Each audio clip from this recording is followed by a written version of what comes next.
Last year in Ravindra Jayanti I draw this drawing. तो इसका link नीचे फर्स्ट कमेंट में मिल जाएगा या फिर डिस्क्रिप्शन बॉक्स पे चेकआउट कर सकते हो। ये अगर ड्रॉ करना चाहते हो तो वो वीडियो देख लेना।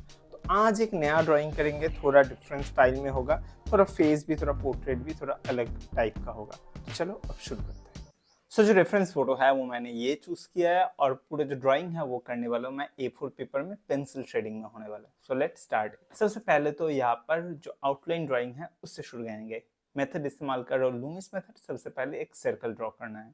तो सर्कल का शेप देखो पूरा पेज में मिडिल में थोड़ा छोटा करके होगा क्योंकि बालू का पोर्शन भी और बैकग्राउंड भी थोड़ा रखना है। और इसे करने के बाद ऐसे लूमिस मेथड का जो डिविजन है वो करना है। फेस यहाँ पर थोड़ा राइट साइड में है तो बीच का जो वर्टिकल लाइन है वो एकदम बीच से नहीं होगा, थोड़ा राइट साइड में ऐसे हिला हुआ होगा। तो ये ध्यान में रखना वरना एकदम स्ट्रेट बन जाएगा, थोड़ा एंगल है।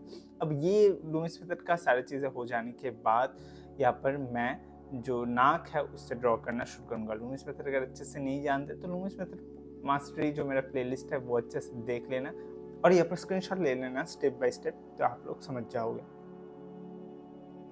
तो यहाँ पर देखो फर्स्ट तो लूमिस मेथड का प्रोपोर्शनल लाइंस ड्रॉ किया था। अब जाके क्या कर रहा हूँ, अब पूरा फेस का जो बेसिक शेप है वो क्योंकि कर रहा हूँ तो यहाँ पर ज़्यादा डीप करके ड्रॉ नहीं करना है, हल्के हाथों से करना है और जो शेप्स है उसमें ध्यान देना है। ऐसे नहीं कि आईब्रोज तो आईब्रोज को ऐसे बॉर्डर कर दिया, नोज तो नोज को ऐसे बॉर्डर कर दिया, नहीं। लाइट एंड शेडो के लिए जो शेड या शेप्स है यहाँ पर क्रिएट हुआ है वो मैं यहाँ पर ड्रॉ कर रहा हूँ। देखो लाइट एंड हाईलाइट के अभी जो थोड़ा ऐसे एरियाज है उसको भी मैं ऐसे शेप से बना रहा हूँ। इससे क्या होगा, फेस को समझने में ज़्यादा आसानी होता है। जब भी पोर्ट्रेट ड्रॉ करो एक चीज़ ध्यान में रखना, नाक को नाक के जैसे, आँख को आँख के जैसे मत सोचो। वैसे सोचोगे तो एक नॉर्मल जेनेरिक सा फेस बन जाएगा। अब अगर उसे एक एग्जैक्ट शेप समझोगे, एक यूनिक शेप समझोगे तो उसको मैच करने का आपका इंटेंशन रहेगा। तब अपने ऐसे नहीं सोचोगे कि अच्छा एक आँख ड्रॉ करने से ही चला जाएगा, नहीं। तब आप उस शेप को कॉपी करने का कोशिश करोगे तब एग्जैक्ट ज़्यादा बनता है, ये ध्यान में रखना।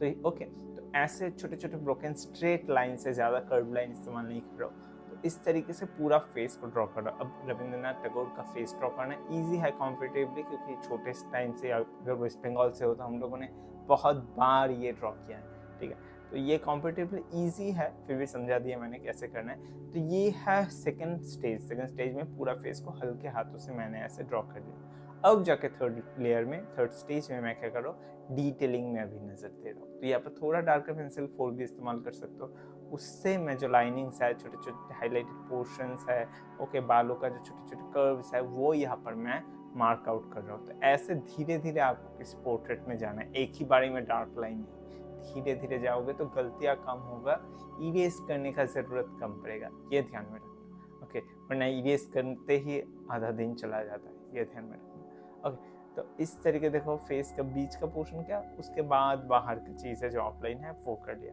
तो विद दैट देख सकते हो आउटलाइन ड्राइंग जो है वो कंप्लीट हो चुका है। उतना मुश्किल नहीं था, आई गेस आप लोग कर लेना। रेफरेंस फोटो मिल जाएगा डिस्क्रिप्शन बॉक्स में, या फिर स्क्रीनशॉट भी ले सकते हो, यहाँ से स्क्रीनशॉट ले लेना। ओके, अब जाके हम लोग शेडिंग करेंगे। तो शेडिंग के लिए क्या करना है, 2B पेंसिल लो।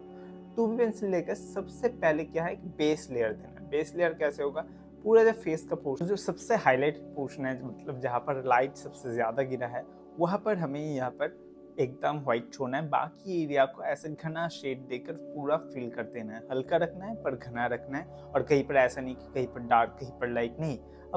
अभी हमें डार्क लाइट में नहीं खेलना है।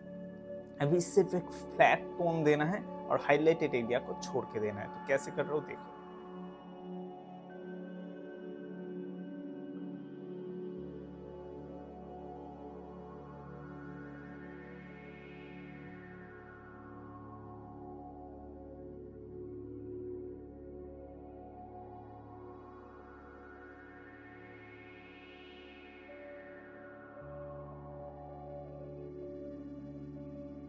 और ये सेम चीज़ बालों में भी कुछ कुछ एरियाज में है, जैसे कि राइट पोर्शन थोड़ा डार्कर शेड में है, ड्रेस में है, तो उसमें भी वैसे देखो पूरा ड्राइंग में सिर्फ एक टोन है हाईलाइटेड एरिया वाइट, पेज का वाइट, बाकी दूसरा टोन एकदम फ्लैट सेम टोन पूरा ड्राइंग में। ये बहुत इंपॉर्टेंट है, बार बार बता रहा हूँ, सेम टोन रखना है, डार्क लाइट नहीं, वो बाद में करेंगे। ओके, तो ये हो गया फर्स्ट लेयर। बैकग्राउंड में भी दे देता हूँ सेम वही।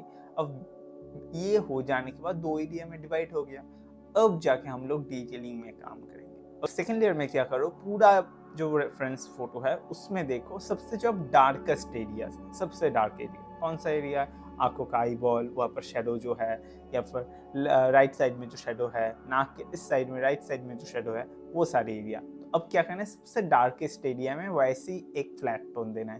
पेंसिल इस्तेमाल कर लो 4B पेंसिल, पर वही फ्लैट टोन, मतलब कोई डार्क लाइट नहीं, पूरा जो लेयर होगा ये layer same same flat layer में होगा। तो इस तरीके से अगर मैं एक टोन दे देता हूँ तो क्या हो जाता है, अब highlight, mid tone and dark tone 3 बन गया। ये हमारा बेस रेडी है। अब इसके ऊपर जाके डिटेलिंग करेंगे।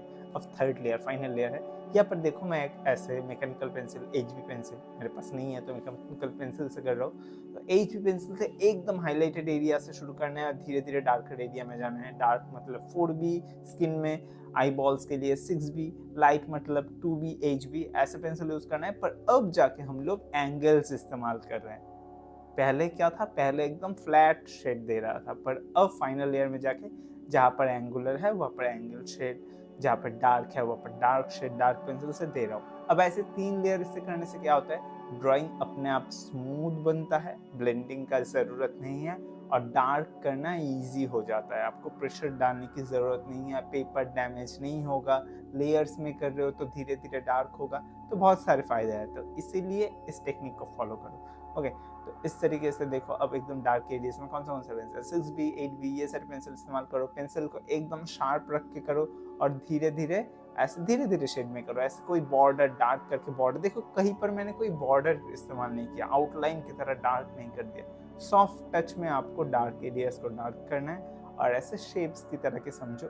ओके, ऐसे बॉर्डर करोगे तो रफ हो जाता है, ऐसे बहुत ही ऐसे खुरदुरा दिखने लगता है। तो सॉफ्ट चाहते हो तो वो ध्यान में रखते हुए करो। और हाँ, डिटेलिंग में तो ध्यान देना ही है, पर उसके साथ साथ लाइट टू डार्क का जो ग्रेडियंट है, लाइट से धीरे धीरे डार्क हो रहा है कि नहीं, ये सारी चीज़ों में ध्यान देना है। पूरा ड्राइंग का टेक्सचर सेम है कि नहीं देखना है, मतलब कहीं पर एकदम ऐसे स्मूथ ब्लेंडेड हो गया है, कहीं पर रफ, वैसे नहीं। पूरा ड्राइंग का टेक्सचर सेम रखना होगा, ठीक है। ये बाद में जाके जब पूरा ड्राइंग कंप्लीट होगा बहुत इंपॉर्टेंट होगा। तो देखो कैसे कर रहा हूँ।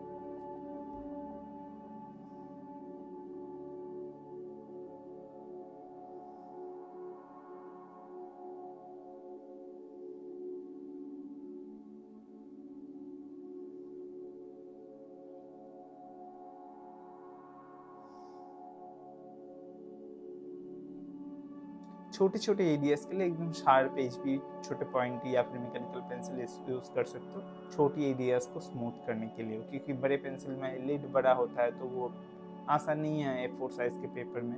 ओके, तो वहाँ पर मैंने ऐसे थोड़ा स्मूथ करने के लिए ये पेंसिल को यूज़ किया। बाकी जब हम यहाँ पर बियर्ड के पोर्शन में आएंगे, वाइट ही है तो वाइट में थोड़ा कुछ एरियाज हाईलाइटेड मतलब डार्क टोन में है, तो वहाँ पर वो रखना है डार्क, और बाकी एरियाज को वाइट छोड़ देना है। और लाइंस जब बैकग्राउंड में है वो मेरे स्टाइल में, मैं थोड़ा खुद के स्टाइल में ऐसा कर रहा हूँ। आप लोग आपके हिसाब से कुछ भी कर सकते हो, पर बैकग्राउंड को थोड़ा डार्क रखो ताकि जो बियर्ड है, वाइट बियर्ड एंड हेयर है, वो थोड़ा उभर के आए। तो यहाँ पर मेरा स्टाइल देखो कुछ ऐसा है, ऐसे हॉरिजॉन्टल पैरेलल लाइंस में है, उसके साथ साथ बैकग्राउंड में एक डार्क टोन भी है। सेम मैं यहाँ पर ड्रेस में भी कंटिन्यू कर रहा हूँ ताकि पूरा ड्राइंग एक साथ एकजुट होके अच्छा सा सेम टाइप का आर्टिस्टिक लुक आए। ओके, तो पूरा ड्राइंग कंप्लीट हो जाने के बाद कुछ ऐसा लग रहा है, देखो फेस में सबसे ज्यादा डिटेलिंग है और धीरे धीरे जितना बाहर गया है मैंने डिटेलिंग को कम कर दिया है और आर्टिस्टिक लुक को ज्यादा लेकर आया है। तो यहाँ पर रियलिज्म और आर्टिस्टिक लुक का एक ब्लेंड अप है यहाँ पर। तो आई होप आप लोग समझ चुके हैं कैसे मैंने किया।